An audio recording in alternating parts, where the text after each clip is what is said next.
afternoon and good evening to our dear global CX Forum audience.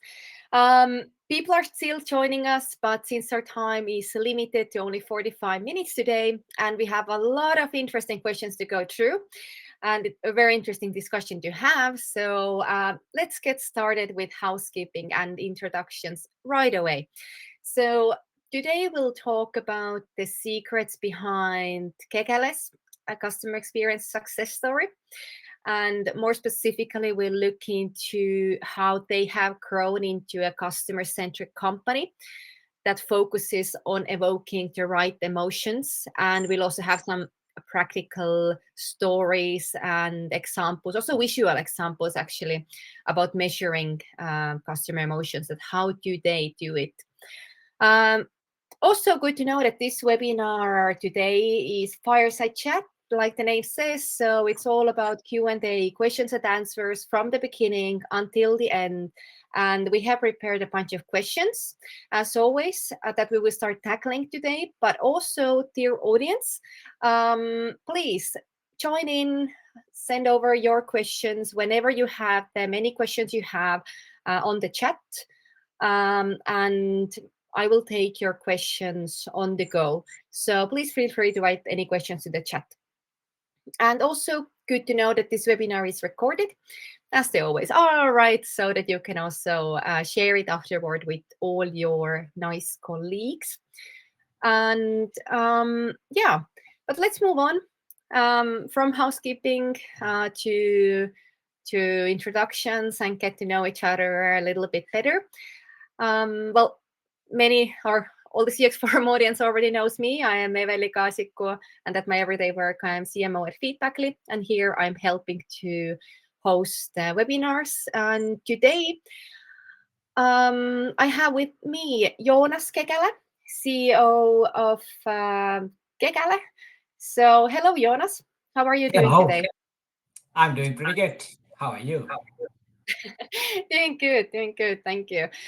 And well, Joonas, or actually first, dear audience, before we move on, I noticed that the chat is right now empty, and it's always nice to get fingers warmed up a little bit already. So we with Joonas, we are sending greetings from Finland, and it would be very nice to know that where is our today's audience from. I know that we have a bunch of registrants from Finland, but do we have, how many we have also from outside of Finland? Let us know where are you sending us greetings from in chat. So greetings from Finland, and let us know, write on chat that where are you joining us today. Let's get the fingers warmed up a little bit. So, wow, greetings back to Trinidad and Germany. So, Estonia is well represented. So, hello, Christy. That's nice to see. And Spain. So, we have a bunch of different countries definitely represented, different cultures, different time zones. So, that's very nice to see. It's good to move on now that fingers are warmed up. I hope that we have many questions in the chat as well. So we know, Joonas, that you are CEO of Kekäle, but could you tell a little bit more about yourself? Well, hello, everybody. And first of all, I'm a bit jealous to everybody who is seeing natural light at the moment, because here in Finland, it's pretty dark already outside, and we have to rely on our artificial light here. But yeah, hello, everybody. My name is Joonas Kekäle, and I am the CEO of Kekäle company. But first and foremost, I see myself as a father and a husband, because I see myself as a real human being, not as a role, doing role for some sort of. But I see myself more or less as a change agent. I really see that there is some changes needed in the world nowadays, and we as a family-owned business owner, I see it's my responsibility to create and make change. And more concretely, I see that Kekäle has a role in helping the world around us to maybe a brighter future. That's nice to hear. And actually, it would be right away great to jump forward and talk about Kekäle and get to know a little bit more about Kekäle right away as well. So, yeah, in Finland, everybody knows Kekäle. It's we all know your focus on sustainability and a very strong brand, but outside of Finland, it might be a new brand. So, could you please tell a bit more? What is Kekäle? Yeah, Kekäle is a clothing chain. We are a clothing retailer. We have been founded already in 1957, so we are over 67 years old company nowadays.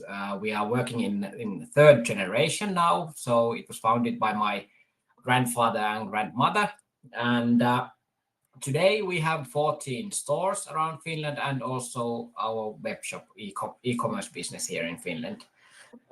We focus on selling quality clothes and also long-lasting and timeless clothing. And we have like big customer-oriented approach to everything we do, basically. And our turnover is around 35 million, and we have around 220 people working with us. Mm-hmm. Very nice. And now, dear audience, you know about us, and we would now like to know a little bit more about you as well. I posted now there in the Temia webinar studio 2 poll questions. The first one is that what is your role position in the company? And the other one is what would you like to learn most today? And answering these questions helps us to discuss about better suitable topics to you. We'll see where we spend a little bit more time, perhaps, and where we spend a little bit less. So let us know answers to these both questions, and we can then move on as well.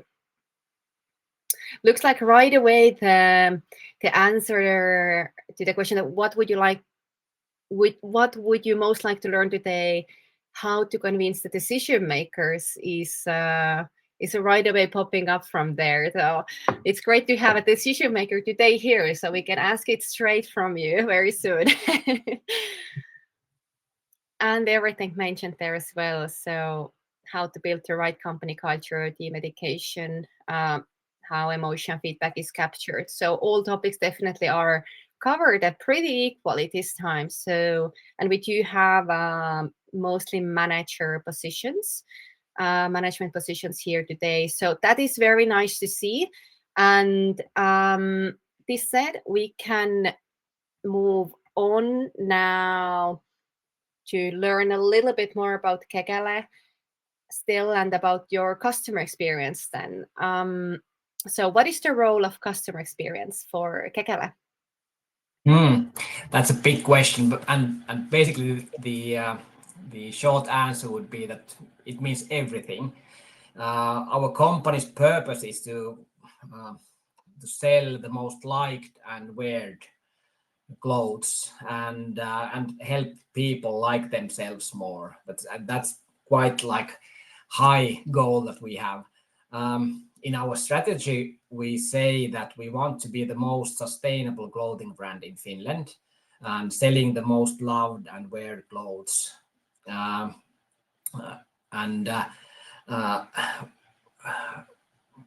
having the most meaningful customer encounters or interactions. And this means that we also have to have the most satisfied customers, and we have to know that and have to learn more about our customers, because the customers buy the clothes and they feel something about the clothes. We have to know about this more.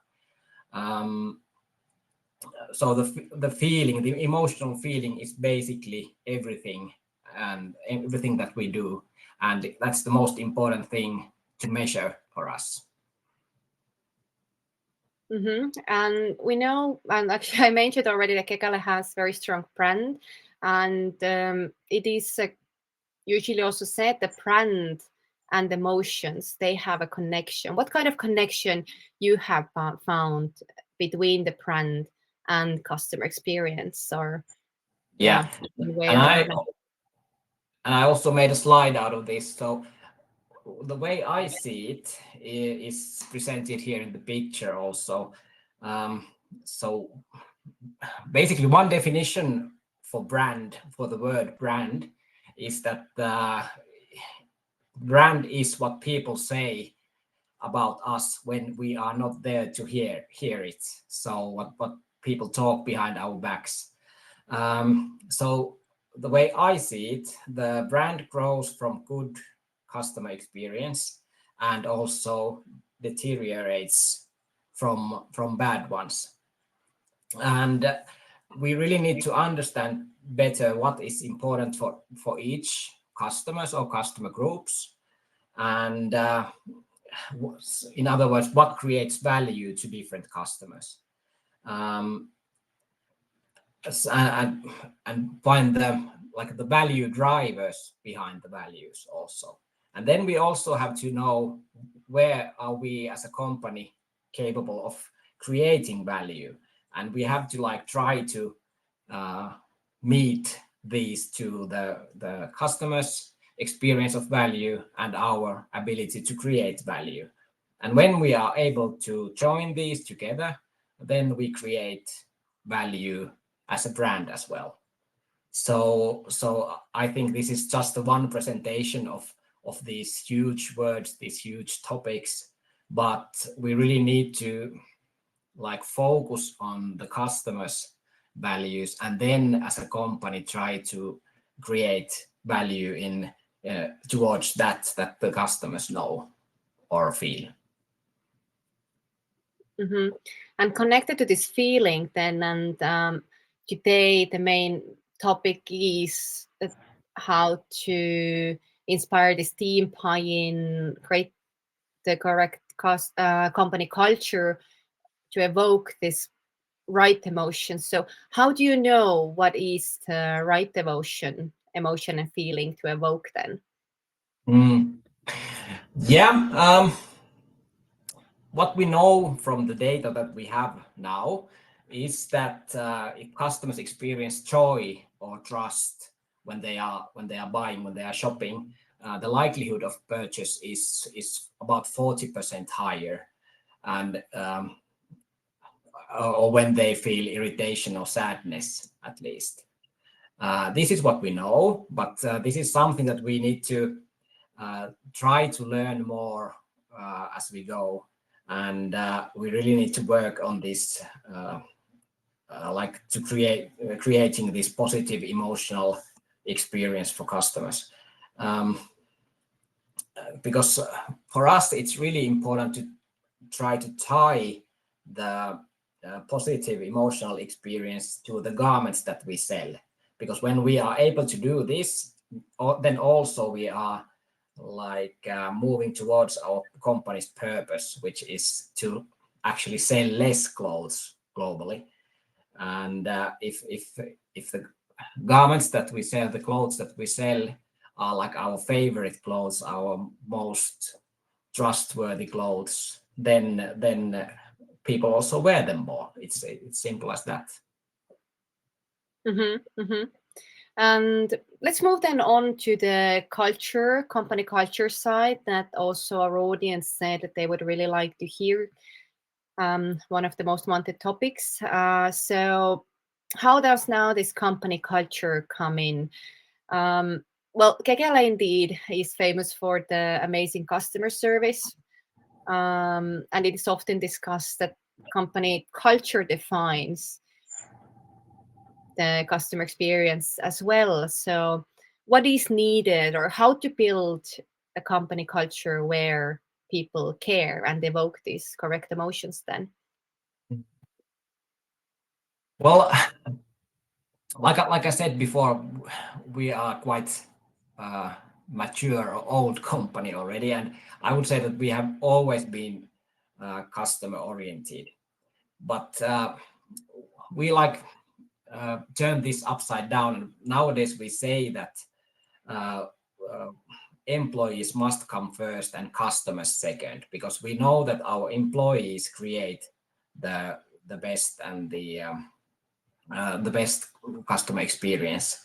So we have to really and truly care about our staff, our employees. That is the most important thing. And I would say that this is reflected in everything that we do. We are not machines, basically. We are not able to do the daily work every day the same way, and we are not able to create the same results every day. We have our personal needs, and we have to be treated with respect, and we have to show personal attention to everybody. Mm, and of course, we have to expect that behavior from every person, every our staff member as well. And I would say that our company has really good values behind this, behind our corporate organization culture, and we talk about our values a lot. We basically talk about them in every meeting that we have. We make our decisions based on our values as well, and we've also like written down our cultural handbook that defines the most important things in our corporate culture. And I would say that it's really hard to define how to do good customer service, and it's more easy to create good organization culture. And when you have good organization culture, you're also able to do good customer service. That's the way I see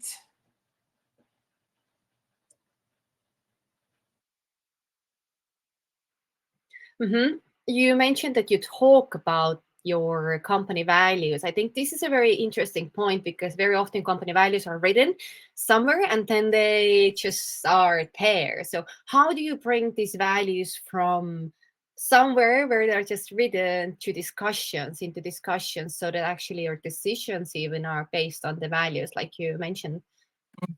Basically, in every meeting, we have this slide, obviously prepared, and we also talk about what is like when we have to make certain decisions. For instance, um, we discuss what is this, what are our values saying about this topic, for instance, and we have these like conversations, like these easygoing conversations with our people, and talk about what is this value meaning to us. And Interesting. that shows in, I would say, in every meeting that we really have these core values that we trust. Okay, so it would mean that actually um, managers, meeting participants would need to ask basically or raise these topics. You have team who is raising the topics that, hey, is it connected to our values? That needs also a courage. That's very interesting. Mm. Yeah. All right.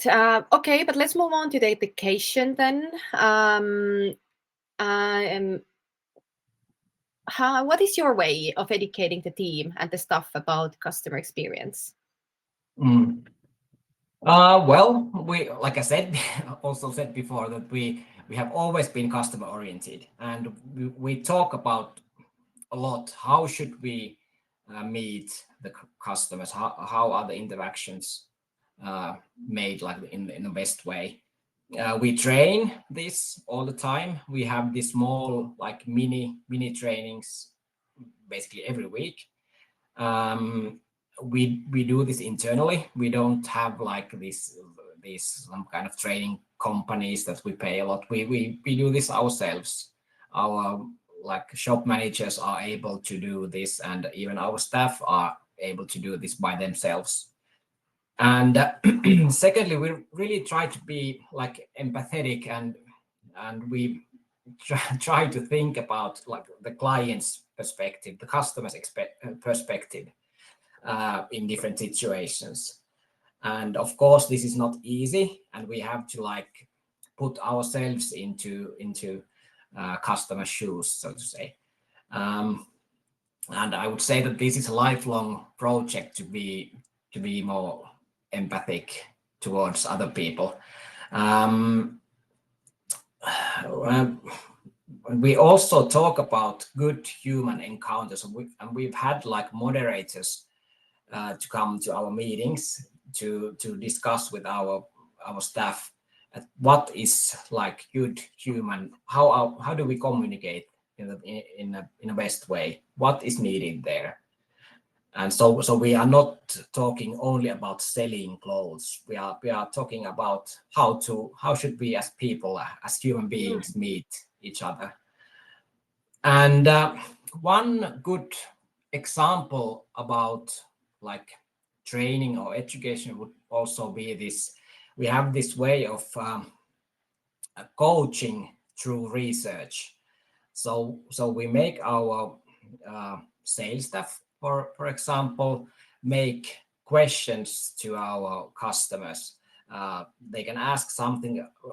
How do you want to try your clothes, and how do you want to be treated when you are at the fitting rooms, or basically the questions can be anything. But this has two purposes. First of all, we get some information, data from our customers. How do they want to be treated? And also we at the same time train our staff when they hear the answers, and they understand better the customers. This is one just a basic idea. Mhm. All right. And these internal trainings that you mentioned that you're having yourself, could you describe an like bring a specific example there as well? Sometimes you have somebody speaking there, but a little bit more about this, like what you do then on a regular basis. Yeah, How do you we do it? we basically have now we are talking about of course offline sales in what we do in our shops. Basically there are like different stages in meeting our customers, and we try to divide that to steps, and we can discuss about how to greet customers, what is important there. Should you be smiling, or should you be asking something, and what kind of questions you can use. Basically it can be anything. The most important thing is that we go into like precise action, and because people tend to do the customer service the same way they used to, if they do not get like easy enough changes to their normal behavior. For one example could be that we never try to ask our customers do they need help, because that is some question that basically every customer answers the same way. No, I don't need help at this moment. And because in Finland it no one basically wants help. But if we ask customers how are they doing, or why did they come to the shop today, and try to be more like creative in meeting the customer for the first time. It can be, the trainings can be about anything basically. All right, that's interesting. And audience, please let us know also if you have any questions. Just write them to the chat.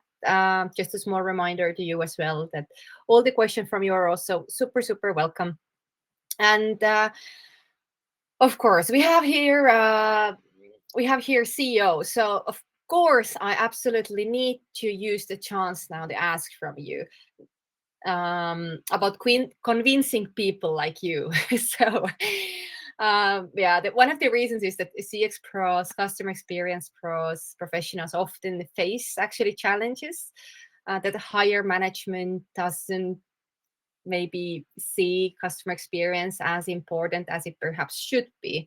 So if you had to convince decision makers about the importance of customer experience, that we need resources for customer experience, how would you do it? Mm. Well, I'm not sure if I'm the right person to to do this convincing part, but the the way I see it, and like I showed you all in the slide before, I think that customer experience builds the brand of the company, and or it can also deteriorate that. And I also think that the value, meaning the sales or the turnover of the company, is created through the brand, and that is the brand is always responsibility of the CEO or the highest management level that there is. And brand surveys are really slow to make and quite rigid, and they are often also very expensive to make. Uh, Measuring customer experience is much more quicker, much more easy way, and also go deeper into understanding the customers. Where is the brand value created? And this way, I would say that it is the most important thing in a company to measure, because that is also good way to try to understand where is our brand going. Are we going up or are we going down in the next couple of years? Mm-hmm. Very interesting point, actually. Very interesting. Um, it's often said that have to show numbers, proven numbers, positive return on investment. What is your opinion on the numbers part then? How Mm, important is this um, compared to what you just explained? yeah, of course the numbers are important, but you have to see behind the numbers. Um, I am not a numbers guy myself, but I have to have a numbers guy beside me, so that we can discuss about the same thing and have like our own perspective on things. Um, I would say that always when we are doing business, we are doing business with normally with other people. With the customers are people as well, and people have emotions, or they are making actions based on their emotions. So that's why we have to understand that. Mm. Mm-hmm. And the Yeah, and I numbers think come from people's actions. So yeah, so yeah, that's actually a very, very good point. So, but now that you mentioned emotions, so what is actually, could you tell more about what is Kekäle's approach to measuring and developing customer experience, and then how does this emotions part come into play there? So perhaps a yeah, structure of experience yeah, I program have or a slide here as well with that is basically our customer journey written out. Um, like I said, we aim to create the most meaningful encounters, and we try to measure at some the most important points in the customer journey. How are we doing there? Um, we we meet our like sort of meet our customers in many different places, like we have social media, we have advertising, we have our web shop, we have our shops, and basically we meet in almost 100 places per year, our customers in very different places. um, we have to understand this more, what is the like the value created in each of these steps. And at the moment we measure these other uh, four parts. So we try to measure consideration by doing ecom surveys. We have this like exit survey in our web shop, where we ask how did the customers feel about the collection that we have, the products that we have. And then when customer has made purchase in our e-commerce or in our shops, we also ask how did that go? Are they happy with the whether happy with the customer service and with the products? And also when the e-com delivery has been made, we ask about the delivery. Was there anything that we could do better? And so on. I think it's really important to identify these most important points where we meet our customers. And like I said, we want to create meaningful encounters, meaningful contact points. At the moment, our most important part is, of course, the post-sales survey, where we get actually really good results. Our emotional value index is over 80 all the time, and the history is, I think, 82, which is really high. So we are making good in post-sales survey, but where I would want to go deeper is this awareness part. How do those customers that don't buy from us yet, how do they feel about us? And that is something that we don't know yet too well. Mm-hmm. But you do have a survey in the consideration phase. Yes. What is this? Where it is shown, and where is this shown, and what does it ask? Well, basically, it's just a pop-up in our web shop, which shows up not to everybody, but to with a certain interval to some of the shoppers there. And there we try to understand more what is the reason behind that they didn't buy on that visit. Mm-hmm. Mm-hmm. So they are non-buyers.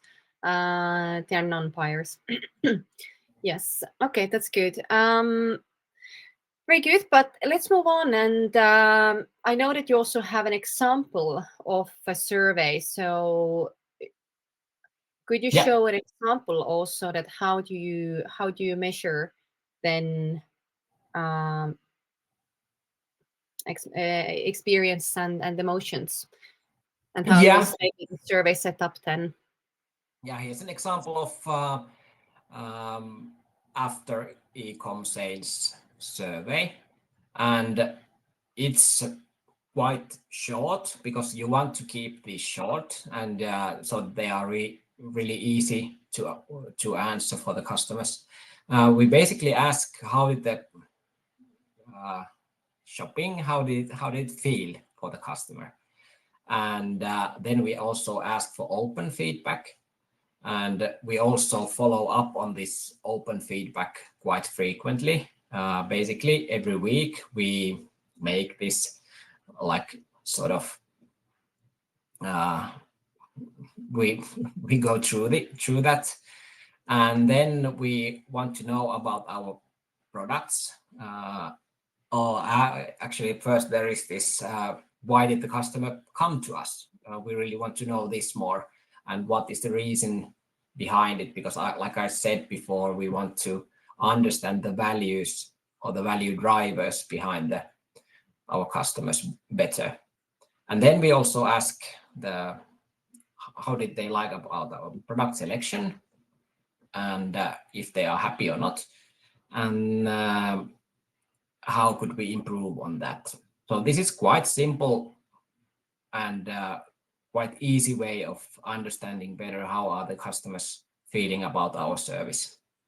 Mm-hmm. And how do you then use this information? It has actually a lot of information, or very, very good information in a very short survey. So how do you take feedback into action? Well, this is an e-com survey, but for the shops, we ask basically the same things.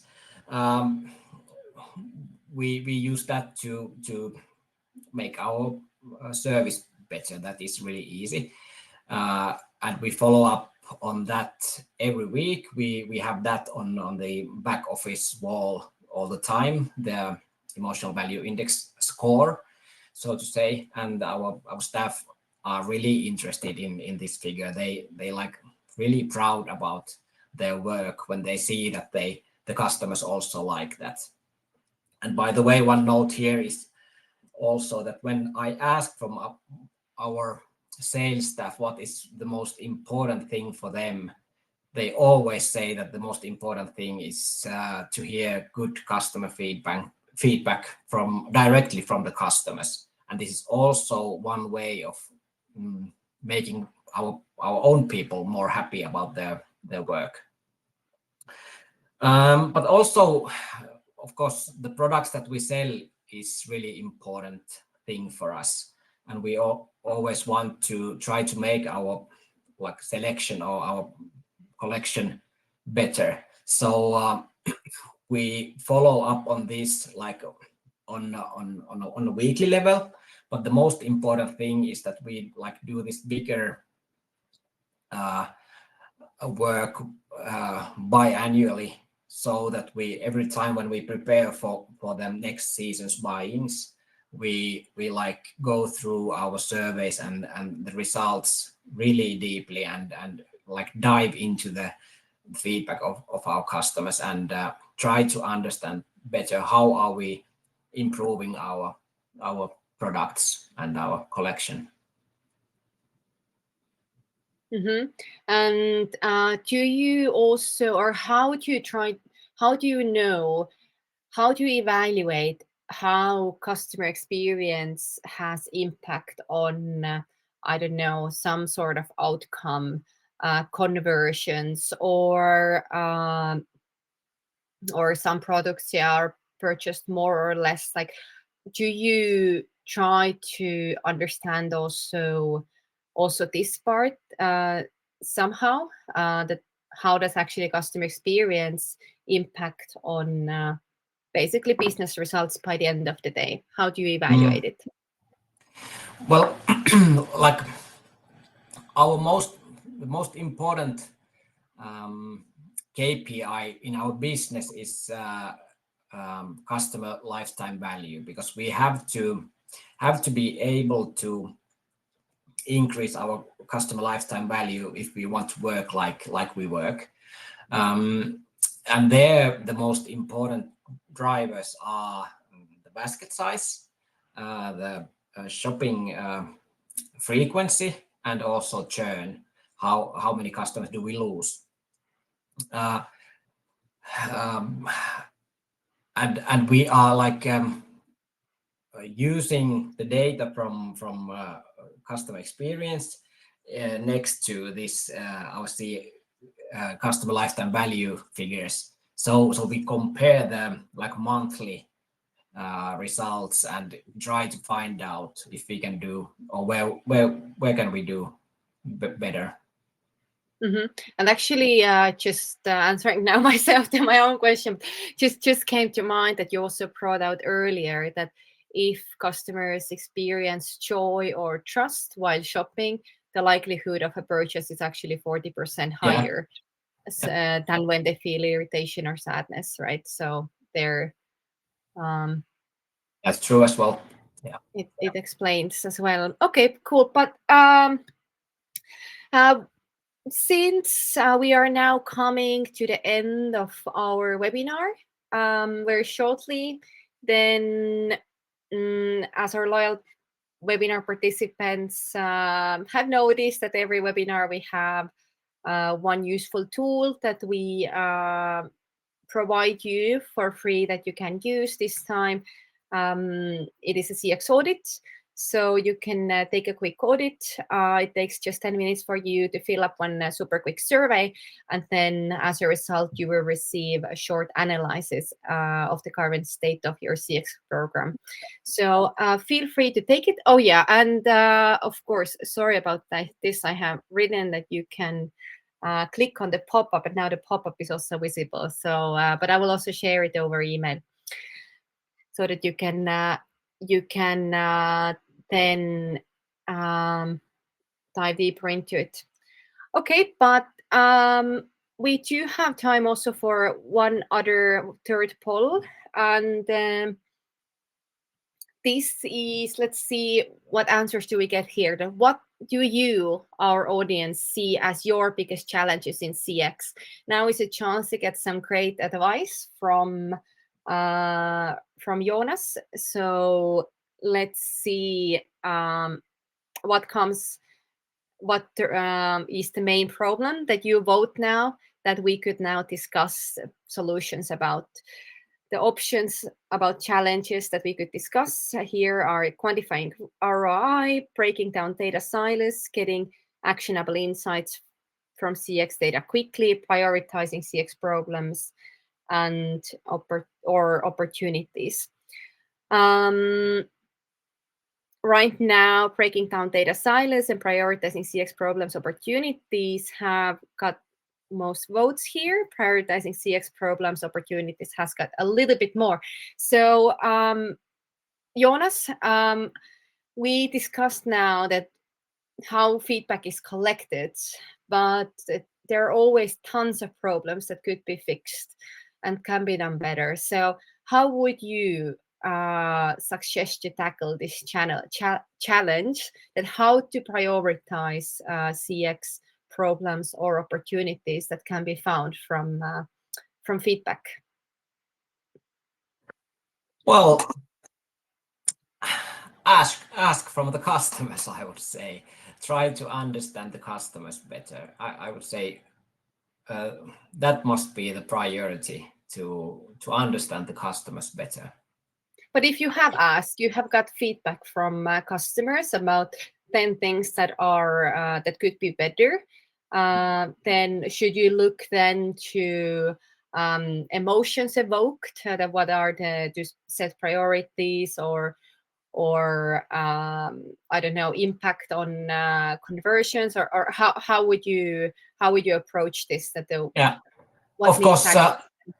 emotions create action, like I said before, and try to understand the value drivers behind the values, real values themselves, and try to understand the emotions. So because that is, they are making action, and also look into your company, or what you are responsible of, and what you are capable of doing well. What are your core competencies, and try to match those competencies with the customers' values. But they cannot be like two different worlds, that our customers want this and our company is producing this or doing this. We have to like find the match over there, and that is the most that must create the prioritization, blah blah blah.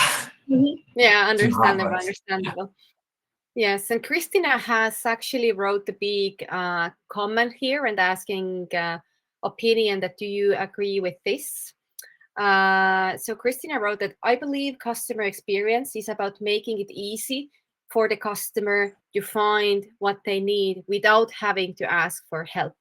For example, in a store, the layout and the organization should be intuitive, allowing customers to locate what they want effortlessly.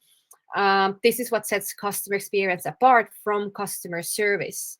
While customer service focuses on assisting the customer when they need help, customer experience is about designing a journey where the customer might not need help at all.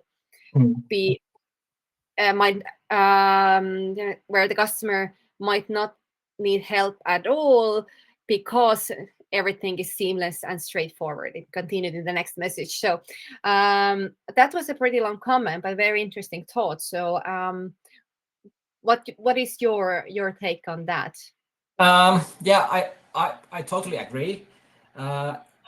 Still, one thing to note is that each and every customer and each and every customer group has their own needs, and you have to like pick and choose the customers or the customer groups that you want to serve to, and they might have like different values. But one good way of trying to make the customer experience better is to like do friction hunting. We like have this term of doing friction hunting, so that we try to understand the customer experience, and then when we find out something that is not working well enough, we try to make small tweaks and changes to our like customer service in general, our customer experience in general, so that the process is easier, simpler, and things like this. At least in e-commerce, this is really important. You must know that like e-commerce is a lot about conversion and making the shopping frictionless is really important. But also in our brick and mortar shops, that is really important. Mm-hmm. And there can be like new ideas as well coming out. And like I said before, we use this coaching by research or training by research. This is one good way of finding out points or things that you can improve on. Mm-hmm. So creating experiences that customers remember. And one other webinar participant, Ina here, very much agreed with this as well. So, but we have now run out of our webinar time. Thank you so much, everybody, who joined us today. And I hope to see you also at the next webinar. We'll definitely we'll let you know when is the next one and what it will be about. But right now, thank you, everybody. Thank you, Joonas, for joining us. Thank you. Thank you. Thanks so much. Thanks. It has been, I think, very useful knowledge has been shared. So I hope everybody took notes. But thank you so much, everybody, and have a great rest of the week. Bye-bye. Bye-bye.